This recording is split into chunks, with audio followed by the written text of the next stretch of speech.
کا بہت شکریہ کہ آپ لوگ یہاں تشریف لائے، اور جو ابھی اعظم بھائی نے جس ہیلتھ انشورنس کی بات کی جو اس بجٹ کے اندر شامل کیا گیا ہے، وہ وزیر اعظم پاکستان محمد شہباز شریف صاحب جب اپوزیشن لیڈر اپوزیشن چیمبر میں بہت سی ایسی درخواستیں آتی تھیں کہ جس کے اندر صحافیوں کے، رپورٹرز کے، میڈیا ورکرز کی، کبھی ہاسپٹل کی درخواستیں آتی تھیں، دوائی کی آتی تھیں، تو اسی وقت انہوں نے مجھے کہا، اور وہ جیل سے آئے ہوئے تھے، اور انہوں نے کہا کہ مریم آئندہ ہماری جب بھی اللہ تعالیٰ نے موقع دیا، عوام نے موقع دیا، تو ہم اس مسئلے کو ضرور دیکھیں گے اور اس مسئلے کو حل کریں گے۔ آپ آپس میں جو صحافی برادری ہے، جو میڈیا ورکرز ہیں، وہ آپس میں ایک دوسرے کی مدد کرتے تھے اور اس میں حصہ بھی ڈالتے تھے۔ تو جی یہ جس طرح ابھی بات بھی ہو رہی تھی، مجید بھائی نے بھی بات کی، اور ایک کہ اس کا میکنزم کیا ہوگا اور اس کے اندر کون کون شامل ہوں گے۔ یہ میڈیا ورکرز اور ورکنگ جرنلسٹ کے لیے ہے، جس کے اندر ایک سرٹن انکم تھریش ہولڈ ہے، اس سے نیچے جو لوگ ہوں گے، جو میڈیا ورکرز ہیں، جو کیمروں کے اس طرف لوگ کھڑے ہیں، جن کی جو چہرے ہیں وہ سامنے نہیں آتے، لیکن وہ حصہ ہوں گے، اور اس کا ایک پورا ٹرانسپیرنٹ طریقہ ہے۔ پی آئی ڈی کے لیول کے اوپر اس کی پوری امپلیمنٹیشن ہوگی، اور ہمارا یہ مقصد ہے اور وزیر اعظم کی یہ ڈائریکشن ہے کہ اگلے 2 ہفتے میں اس کا میکنزم بنا کر اس کو، تاکہ اسی مہینے میں اس سے جو میڈیا ورکرز ہیں، جو جرنلسٹ ہیں، جو اس کے اندر فال کرتے ہیں، وہ اپنی جو اس سے بینیفٹ ہے وہ لینا شروع کر دیں۔ لیکن اس کے ساتھ ساتھ میں یہ ضرور کہنا چاہتی ہوں کہ آپ نے ابھی بات کی کہ کوئی ایک تاثر نہ ہو۔ میں نے کل بھی یہ بات کی تھی کہ جس وقت اس ملک کے اندر صحافت کے اوپر قدغن تھی، ایک سینسرشپ تھی، آپ کے کیمروں کے چلتے کیمرے بند ہو جاتے تھے، صحافیوں کی پسلیاں ٹوٹتی تھیں، ناک کی ہڈیاں ٹوٹتی تھیں، پیٹوں میں گولیاں لگتی تھیں، وہ دور بھی ہم نے دیکھا، اور سیاسی انتقام کے اندر تمام جو اپوزیشن تھی وہ جیلوں میں تھی۔ اور اسی 4 سال کے دور میں پاکستان کی جو حکومت تھی، اس کے جو سربراہ تھے عمران خان صاحب، ان کو میڈیا پریڈیٹر بھی کہا گیا RSF رپورٹ میں۔ لیکن اللہ تعالیٰ کا شکر ہے کہ پچھلے 1 سال میں جو بھی پالیسی میجرز لیے گئے ہیں، جس کے اندر سب سے بڑی جو پالیسی ہے وہ میڈیا کی سیفٹی اور سیکیورٹی کا، جرنلسٹ کا بل ہے۔ جو بل ہم نے، آپ کو یاد ہوگا APS کا جب واقعہ ہوا تھا تو محمد نواز شریف صاحب کی قیادت میں اس کی بنیاد رکھی گئی تھی، اس میں دوسری جماعتوں نے بھی اپنا حصہ ڈالا تھا، اور اس کو جب اس کی قانون سازی ہوئی تو وہ ہیومن رائٹس کی منسٹری کو دے دیا گیا تھا۔ اب اللہ تعالیٰ کا شکر ہے کہ وہ وزارت اطلاعات کے اس میں ڈومین میں آ گیا ہے، اور اسی کے اندر اس کا ایک کمیشن بننا ہے، اور اس کی جو مراحل ہیں، جو آپ نے بات کی لائف انشورنس کی، یا آپ نے بات کی جو ٹیررسٹ اٹیکس میں اور جو ایکسیڈنٹل ڈیتھس ہوتی ہیں، اس کو اس میں شامل کیا جائے گا، وہ اس کا حصہ ہے۔ لیکن کیونکہ اس کا میکنزم ایک موجود نہیں ہے جس کو فوری طور پر اس کو انشور کر کے وہ اس کا حصہ ہوگا۔ آپ نے بات کی گورنمنٹ کے جو بزنس ہوتا ہے، پیمرا میں پہلی دفعہ گورنمنٹ کے بزنس کو ہم نے آپ لوگوں کی تنخواہوں کے ساتھ لنک کر دیا ہے، اور اس میں آپ کی کاؤنسل آف کمپلین کے اندر اور اتھارٹی کے اندر آپ کی نمائندگی دے دی گئی ہے۔ اور اس کے ساتھ ساتھ جو ITNE ہے، پچھلے 12 ماہ میں ITNE نے 10 کروڑ کی ریکوری کر کے سیدھا ڈائریکٹ امپلائیز کو تنخواہیں جو نہیں ملی ہوئی وہ دے دی گئی ہیں، اور یہ ایک بہت بڑا تاریخی کام تھا کہ جو ITNE کے ذریعے ہوا تھا۔ اور آپ کو یاد ہوگا کہ 8واں ویج بورڈ بھی پچھلی ہماری ہی حکومت میں 18 سال بعد دوبارہ ریوائیو ہوا تھا، اور وہ اسی لیے ہوا تھا کہ جو میڈیا ورکر ہے، جو میڈیا ورکنگ جرنلسٹ ہیں، اس کو ڈائریکٹ اس کے ثمرات مل سکیں۔ کیونکہ میں یہ سمجھتی ہوں کہ جب اس ملک کے اندر، جیسے میں نے پہلے کہا کہ سینسرشپ کا وہ عالم تھا کہ آوازیں بند کر دی گئی تھیں، قلم توڑ دیے گئے تھے، کیمرے بند کر دیے گئے تھے، تو جو پریس کلب ہوتے ہیں، چاہے وہ لاہور پریس کلب ہو، چاہے وہ اسلام آباد کا پریس کلب ہو، جو بھی پریس کلبز ہیں، وہاں کی جو دروازے ہیں وہ ہمیشہ کھلے رہتے تھے، کیونکہ یہ میں کہتی ہوتی ہوں کہ جو وزارت کی کرسی ہے اس سے زیادہ کرسی یہ نیشنل پریس کلب کی مضبوط کرسی ہوتی ہے۔ اور یہی وہ وجہ ہے کہ ہمیں جب کہیں بولنے نہیں دیا جاتا تھا، پارلیمنٹ کے میڈیا کارنرز کو بند کر دیا گیا تھا، پارلیمنٹ کے اندر میڈیا کے آنے کی اجازت نہیں تھی، وہ تمام جو گیلری تھی اس کو بند کر دیا گیا تھا، تو نیشنل پریس کلب ہماری آواز بنا، اور ہم لوگ بطور پارلیمنٹیرینز بھی اور آپ کی نمائندگی کرتے ہوئے جو PMDA کا قانون تھا اس کو ہم نے مل کر اس کالے قانون کا کلا کما کیا اور وہ بھی آپ لوگوں کی مدد کے ساتھ وہ چیز ہم نے یقینی بنائی. اس کے ساتھ جو ڈیجیٹل آپ نے بات کی پریس کلب کی, تو آپ کو پتہ ہونا چاہیے کہ پرائم منسٹر نے یہ جو حکومت وفاقی بجٹ آیا ہے اس کے اندر IT کے شعبے میں ایک بہت بڑی ریولوشن ہے, چاہے وہ نوجوانوں کے لیے ہو, چاہے وہ IT کمپنیز کے لیے ہو, اور چاہے وہ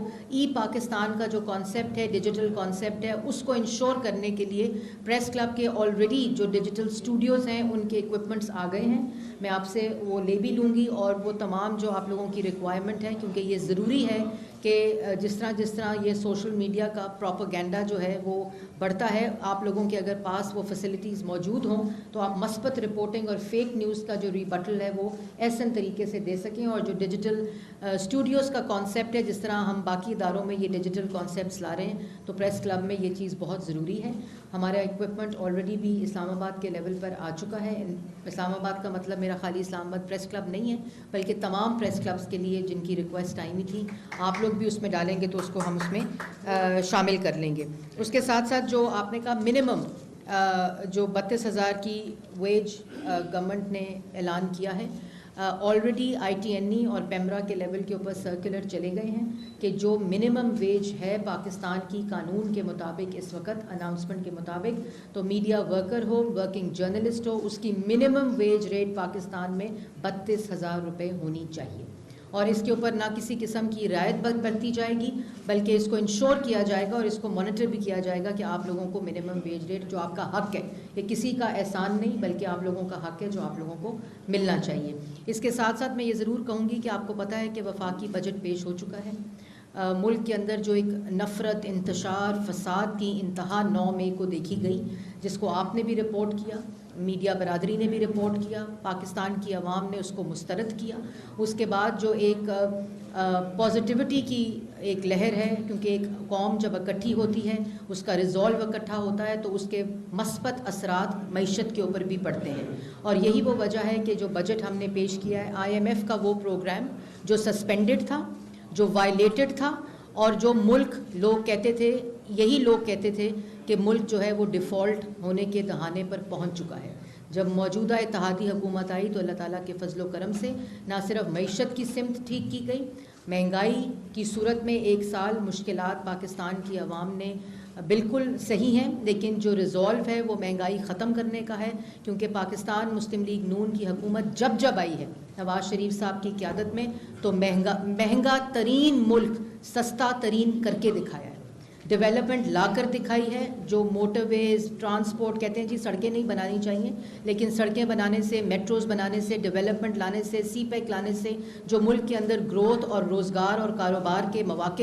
میسر ہوتے ہیں, یہ اصل میں جو اس کے خلاف بات کرتے ہیں وہ اس روزگار کے خلاف بات کرتے ہیں. تو آپ نے دیکھا ہوگا کہ موجودہ بجٹ میں زراعت کے شعبے میں پچھلے سال فلڈز دیکھے آپ نے, اس کے باوجود وہ تمام انتظامات کیے گئے کہ 1 سال کے اندر تاریخی بمپر کراپس دیکھنے میں آیا فلڈز کے باوجود. پھر فلڈز کے بعد جس طرح مینجمنٹ کی گئی, وزیر اعظم شہباز شریف صاحب نے صوبائی حکومتوں کے ساتھ مل کر فیلڈ کے اوپر جس طرح کی پیش بندی کی گئی, اس کے اثرات اللہ تعالیٰ خیر کرے. میں آپ سب سے بھی گزارش کروں گی کہ آپ دعائیں کریں کہ جو سائیکلون اس وقت جو ساؤتھ میں ہٹ کرنے کے جو بار بار پیشن گوئیاں ہو رہی ہیں, وہ اللہ تعالیٰ اپنا کرم کرے, اپنا رحم کرے. لیکن جس طرح کی ایویکویشن ہوئی ہے, یہ وہی پیش بندی ہے جو پچھلے سال کی گئی تھی کہ اگر اس طرح کا کوئی بھی حادثہ ہوتا ہے یا ایسی کوئی بھی نیچرل کلیمٹی آتی ہے تو اس کی منصوبہ بندی ایسی ہو کہ جانیں بچائی جا سکیں, نہ کہ جانیں جو ہیں لوگ جو ہیں وہ ان کی ہلاکتیں ہوں یا لوگ شہید ہوں. تو یہی وہ سارا ریزولو ہے. اس کے بعد آپ نے دیکھا کہ ہر وقت جو پیٹرول پرائسز کا نیچے آنا ہے, گندم کی پرائس کا نیچے آنا ہے, ویٹ کی پرائس کا نیچے آنا ہے, سارا وقت وزیر اعظم اس کا ڈائریکٹ ریلیف کیسے عام آدمی کو پہنچنا ہے اس کے اندر ہے. پھر IT کے شعبے میں جو لون سکیمز ہیں, وہ آپ لوگ جو ینگ صحافی ہیں, اگر آپ اپنا کاروبار شروع کرنا چاہتے ہیں, جو یوتھ لون سکیم ہے اس کے اندر آپ اپنا حصہ لے سکتے ہیں. اس کے اندر پوری آپ کے لیے ایک میکنزم کو وضع کر دیا گیا ہے. اسی طرح زراعت کے شعبے میں جو ٹیوب ویلز ہیں, جو کسان ہیں, ان کے لیے جو ایک ایگریکلچر ریولوشن کا بجٹ دیا گیا. اور خالی بجٹ نہیں ہے, خالی پیسے مختص نہیں کیے گئے بلکہ وہ ڈائریکشن دی گئی ہے کہ کس طرح آئی ٹی کا سیکٹر, کس طرح ایگریکلچر کا سیکٹر, کس طرح ایکسپورٹ کا سیکٹر, کس طرح نوجوان کو پہلی دفعہ جو یوتھ پروگرام تھا پرائم منسٹر نواز شریف صاحب کا, اس کو 4 سال تختی تو بدل دی لیکن اس کے 13 میں سے 8 جو حصے تھے وہ بند کر کے رکھے اور صرف اس کی تشہیر کے اوپر پیسہ خرچ ہوتا رہا لیکن نوجوانوں کو اس کے جو بینیفٹس ہیں وہ نہیں مل سکے. اس بجٹ اور پچھلے سال بجٹ میں جتنا آئی ٹی ریلیٹڈ نوجوانوں کے لیے, ایگریکلچر ریلیٹڈ اور یوتھ ریلیٹڈ جتنا بجٹ تھا, اس کی ڈائریکشن بھی, اس کا میکنزم بھی اس بجٹ کے اندر طے کر دیا گیا ہے تاکہ ریلیف جو ہے وہ فوری طور پر مل سکے. الیکشن پہ آپ کا سوال ہوگا. انشاءاللہ الیکشن جو ہیں جو کانسٹیٹیوشنل مدت ہے اور یہی اصل روح ہے جمہوریت کی, وہ حکومت جو ہے وہ کیئر ٹیکر سیٹ اپ کو وہ دے گی. ہم الیکشن کے لیے اگر اس وقت کوئی جماعت ریڈی ہے تو وہ پاکستان مسلم لیگ نون آلریڈی اپنی الیکشن کیمپین شروع کر چکی ہے. آپ نے دیکھا ہوگا شجاع آباد کے اندر بڑا بھرپور جلسہ ہوا, کھڈیاں کے اندر, بہاڑی کے اندر, لاہور کے اندر. تو یہی وہ الیکشن کیمپین کا تسلسل ہے جو شروع ہو چکا ہے. مریم نواز شریف صاحبہ نے ابھی 3 دن پہلے شجاع آباد میں ایک بھرپور جلسہ کیا اور جو عوام کی سپورٹ, عوام کا جو رد عمل ہے, اور اب پاکستان کی قوم یہ فساد, یہ نفرت, یہ انتشار, اس ہجان کی کیفیت سے تھک چکی ہے اور مقصد حکومت کا ہے کہ ملک کے اندر ایک ایسی اتحاد کا عنصر ہو, ایک ایسا عنصر ہو کہ جو لوگوں کو, نوجوانوں کو, پاکستان کو جوڑنے کی بات کرے, تعمیر کی بات کرے. جیسے ہمیشہ پاکستان مسلم لیگ نون نے خالی باتیں نہیں کی بلکہ اپنا ویژن بھی دیا ہے اور کر کے دکھایا ہے, چاہے وہ سی پیک ہو, چاہے وہ دہشت گردی کا خاتمہ ہو, چاہے وہ موٹر ویز ہوں, چاہے وہ بجلی کے منصوبے ہوں, چاہے وہ مہنگائی ختم کرنا ہو, چاہے وہ روزگار دینا ہو, کاروبار دینا ہو نوجوان کو, بزنس مین کے لیے کاروباری مواقع ہوں. جو 13 سے 18 تک کا ایک سفر آپ نے دیکھا, انشاءاللہ اس کی بنیاد رکھ دی گئی ہے, اس کی شروعات ہو گئی ہے. اور یہی وہ طریقہ ہے کہ لوگ ووٹ کے ذریعے اپنے نمائندے چنیں, آر ٹی ایس کو بٹھا کر اپنے نمائندوں کو, لوگوں کے مینڈیٹ کو قتل کر کے اس کے اوپر مسلط کر کے جب بھی کچھ مصنوعی چیز ڈالی جائے گی تو وہ اسی طرح ریت کی طرح بکھرے گی اور اس کا کوئی جو عوام کے ساتھ اس کا تعلق ہے وہ نہیں ہوگا. لیکن میں نے جیسے پہلے کہا کہ اکانومی کی بھی ڈائریکشن اور ویژن سیٹ کر دیا گیا ہے, روزگار کا, کاروبار کا. اب پاکستان کی عوام ان تمام منصوبوں سے فائدہ بھی اٹھائے گی اور انشاءاللہ دوبارہ پاکستان ترقی اور خوشحالی کا سفر طے کرے گا. ایک تاثر بڑا امپورٹنٹ ہے کہ 2018 میں جب آر ٹی ایس بٹھا کر ایک مسلط کیا گیا نالائق, نااہل, چور, کرپٹ ملک کے اوپر وزیر اعظم, تو اس کے بعد اگلے ہی مہینے سے تمام اپوزیشن جیلوں میں چلی گئی, سزائے موت کی چکیوں میں چلی گئی, عمر قید اور سزائے موت کی کہانیاں سنائی گئیں اور میسیجز دیے گئے اور فوری طور پر سب کو کرپشن کے کیسز جو انہی کے دور میں عدالتوں سے سرخ رو ہو کر بیلز ہوئیں. لیکن جب ہماری حکومت آئی, مقصد پاکستان کی عوام کا ریلیف تھا, نوجوان کا کاروبار تھا, نوجوان کا روزگار تھا, ملک میں مہنگائی کم کرنا تھا اور وہ دوبارہ سے جو ایک ڈیولپمنٹ کا تاثر تھا. تو ہم نے آتے ہی ہم ڈال سکتے تھے. جو ریاستی طاقت عمران خان صاحب کے پاس موجود تھی وہ موجودہ حکومت کے پاس بھی موجود تھی, وہ نیب بھی موجود تھی. لیکن اگر ہم نے ان سے انتقام لینا ہوتا تو ہم نیب کے اندر وہ ریفارم نہ کرتے جس سے پاکستان کے 4 سال بزنس بھی تباہ ہوا, معیشت بھی تباہ ہوئی, گورننس بھی تباہ ہوئی اور اس ٹول کو استعمال کر کے سیاسی انتقام ہوا. ایک پورا پروسیس چلا جس کے تحت کیسز بنے, اس کی انویسٹیگیشن کورٹس کے اندر ہوئی, ٹرائلز کورٹس کے اندر ہوئے, جو یہ پیش ہونا نہ جواب دینے کی وجہ سے 9 مئی کی انتہا کی گئی اور 9 مئی کے واقعے کے بعد سپریم کورٹ نے بلا کر کہا good to see you and wishing you good luck. تو جو ریاست کے اندر جو ریاست کی ریٹ کی ذمہ داری ہوتی ہے وہ ذمہ داری پارلیمنٹ پہ بھی اتنی ہے, جوڈیشری پہ بھی اتنی ہے اور ایگزیکٹو کے اوپر بھی اتنی ہے. اگر اپنے اعمال ٹھیک ہوں تو سیاست سے کسی کو مائنس نہیں کیا جا سکتا, جس کی زندہ مثال محمد نواز شریف موجود ہیں.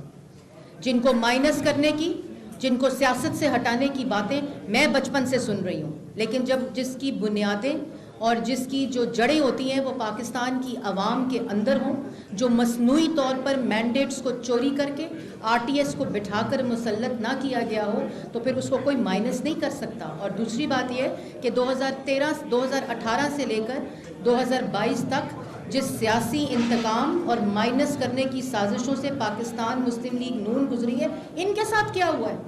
جو آدھا گھنٹہ جیلوں میں نہیں رہ سکتے, جو رونا پیٹنا ڈال دیتے ہیں, جو جماعتیں ہوتی ہیں جن کے لیڈر بہادر ہوتے ہیں, گیدڑ نہیں ہوتے, وہ جماعتوں کو بھی کوئی مائنس نہیں کر سکتا, ان لیڈروں کو بھی کوئی مائنس نہیں کر سکتا, اس سیاستدان کو بھی کوئی مائنس نہیں کر سکتا. لیکن اگر ادھار کی لی ہوئی پارٹی ہو تو وہ اسی طرح ریت کی طرح بکھرتی ہے. میڈم نے کہا ہے کہ ان کے پاس ٹائم ہے, آرام سے باتیں کریں, میں آپ سے ملنے آئی ہوں, آپ باتیں کریں. پاکستان پارٹی کو مسلم لیگ فرنچائز یا بی ٹیم کہا جا رہا ہے, کیا یہ بات درست ہے؟ کون کہہ رہا ہے؟ کون؟ میں نے تو نہیں سنا. پاکستان مسلم لیگ نون اللہ تعالیٰ کے فضل سے محمد نواز شریف کی قیادت میں پاکستان کی سب سے بڑی جماعت ہے, اور اس وقت الیکشن کے لیے تیاری کر رہی ہے, اور پاکستان کے عوام کے پاس الیکشن کا مینڈیٹ لے کر جائے گی, اور عوام سے مینڈیٹ لے کر انشاءاللہ عوام کی خدمت کرے گی. میرا تو دل کرتا ہے کہ ابھی اسی گھنٹے آ جائیں, اور انشاءاللہ بہت جلد آئیں گے, کیونکہ پاکستان مسلم لیگ نون کو تو محمد نواز شریف صاحب کی ضرورت ہے, لیکن اس وقت پاکستان کو محمد نواز شریف جیسے لیڈر کی ضرورت ہے, اور یہ پاکستان کی ضرورت ہے کہ محمد نواز شریف صاحب جلد واپس آئیں.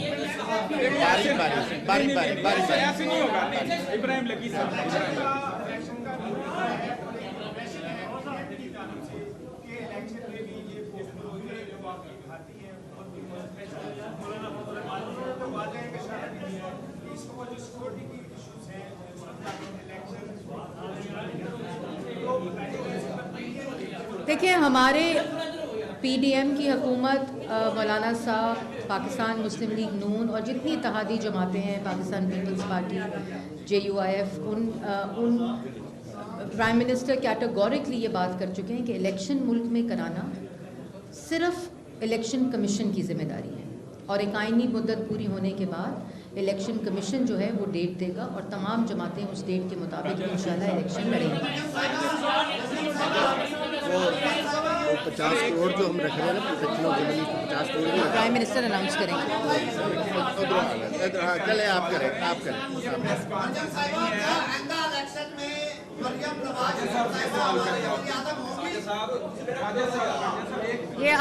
یہ پارٹی اور عوام فیصلہ کرے گی. یہ بتائیں کہ without the support of IMF آپ نے یہ بجٹ کیا, جس میں آپ کا جو ٹینٹیٹو ٹارگیٹ ہے GDP کا 10.something کے قریب ہے. لوگ یہ کہہ رہے ہیں, اور پاکستان کے اینالسٹ یہ کہہ رہی ہے کہ آپ نے پھر وقت اس بجٹ کو اپنے گلے سے اتارا ہے تاکہ آنے والا کوئی بھی کیئر ٹیکر سیٹ اپ جو کرنی ہے نئی کنڈیشن کو کر دے گا. کیا یہ بات اسی طرح ہے کہ جو بجٹ ہے, اس بجٹ کے ساتھ آپ لوگ الیکشن کا بجٹ تو بن سکتا ہے, لیکن وداؤٹ IMF سپورٹ اب آگے نہیں چل سکتے؟ دیکھیں, پہلی بات تو یہ اس کا فیکٹ ہی غلط ہے. IMF کے پروگرام کو اس وقت ہم نیگوشیٹ کر رہے ہیں, ایک سسپینڈڈ پروگرام کو, ایک وائلیٹڈ پروگرام کو, جس کی وائلیشن جنہوں نے ان شرطوں پہ دستخط کیے تھے انہوں نے ہی کر دی تھی, انہوں نے اس کو سسپینڈ کر دیا تھا. ہم پچھلے سال سے لے کر اس بجٹ تک ہم اس کی نیگوسیشن کے اندر ہیں, اور ان کے ساتھ جو بجٹ بنتا ہے تفصیل شیئر ہوتی ہے, اور وہ ایسے نہیں ہوتا کہ اس کو سائڈ پہ رکھ دیں, اس کو کر دیں. اور جو سیاسی جماعتیں ہوتی ہیں جن کا مقصد پاکستان کی عوام کو ریلیف دینا ہوتا ہے, وہ بجٹ بنانے کو سر سے اتارتی نہیں ہے, بلکہ ایک ایک لائن جو اس میں لکھتی ہیں وہ پاکستان کی عوام کے لیے, اور کیا چیز پاکستان کے نوجوان, کاروبار طبقہ, سیکٹرز, IT جیسے میں نے آپ کو بتایا, youth programme, agriculture, exports, women جو امپاورمنٹ ہے اس کا. تو کوئی حکومت جو ہوتی ہے وہ سر سے بجٹ اتارتی نہیں ہے کبھی بھی, جو ذمہ دار ہوتی ہے. لیکن ہم نے 4 سال ضرور دیکھا کہ کس طرح سر سے بجٹ اتار کر معیشت کو تباہ کر نہ کسی سیکٹر کی پرواہ, نہ کسی نوجوان کی پرواہ, نہ کسی سیگمنٹ کی پرواہ کرتے ہوئے بجٹ بنائے گئے, دیے گئے. IMF پروگرام جو دیا سائن کر دیا, جب چاہا اس کو وائلیٹ کر دیا, جب چاہا اس کی معیشت کو تباہ کر دیا سبسڈی دے کر. تو یہ نہ اس وقت حکومت کا کام ہے. ہم نے بڑی ذمہ داری سے, بڑی سوچ سے ایک اکنامک لیڈ بجٹ بنایا ہے, جس کے تمام جو چیزیں ہیں آپ کے سامنے ہیں, اور اس کو بڑی ذمہ داری سے کیا, اور ہم اس کو ہر طرح سے اون کرتے ہیں. عدنان بات کر دیں, پھر آپ کو کر دیں.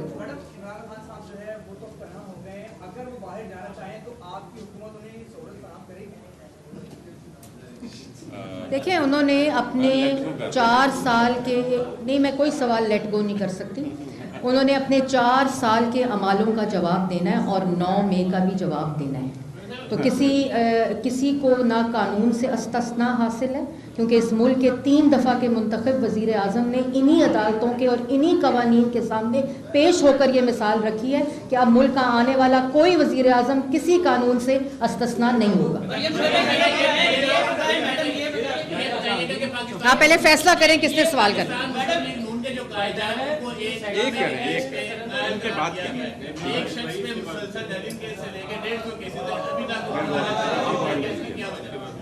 دیکھیں اس کی وجہ تو جو ان کو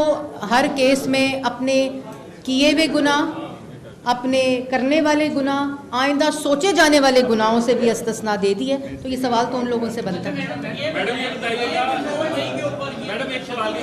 میرے پھر آپ گرمی بہت زیادہ ہے. نہیں گرمی بہت زیادہ ہے.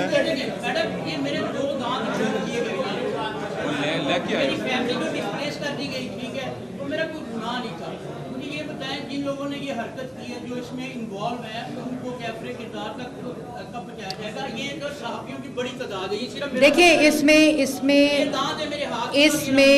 جوڈیشل کمپلیکس پہ بھی صحافیوں کے اوپر تشدد ہوا. جن لوگوں نے جوڈیشل کمپلیکس پہ حملہ کیا ان کے گیٹ توڑے, اوے زیبا جج ان کی لائٹیں توڑی, ان کا کوئی کیمرہ ثابت نہیں چھوڑا. یہ اس وقت سے یہ سلسلہ جاری ہے. لیکن جن لوگوں نے جو لوگ ماسٹر مائنڈ سے لے کر اس کی پلاننگ سے لے کر اس کی ایگزیکیوشن سے لے کر اس کو ایڈمنسٹر کرنے تک جو لوگ اس میں ملوث ہیں, جو ایویڈنس آ گیا ہے اس کے مطابق قانون جو ہے وہ ان کا انویسٹیگیشن بھی کر رہی ہے, ٹرائل بھی کر رہی ہے. اور ان لوگوں کو جن لوگوں نے 9 ماہ جیسے ثانیے کے اندر اپنا حصہ ڈالا ہے ان کے ساتھ کوئی رعایت نہیں بخشی جائے گی. لیکن اس کے ساتھ ساتھ کسی قسم کی کوئی زیادتی بھی نہیں ہوگی. ایک منٹ ہماری بہن کا بڑا پن ہے اس وقت پسینے سے شرابور ہے, شدید گرمی میں بیٹھی ہیں. کوئی بات نہیں,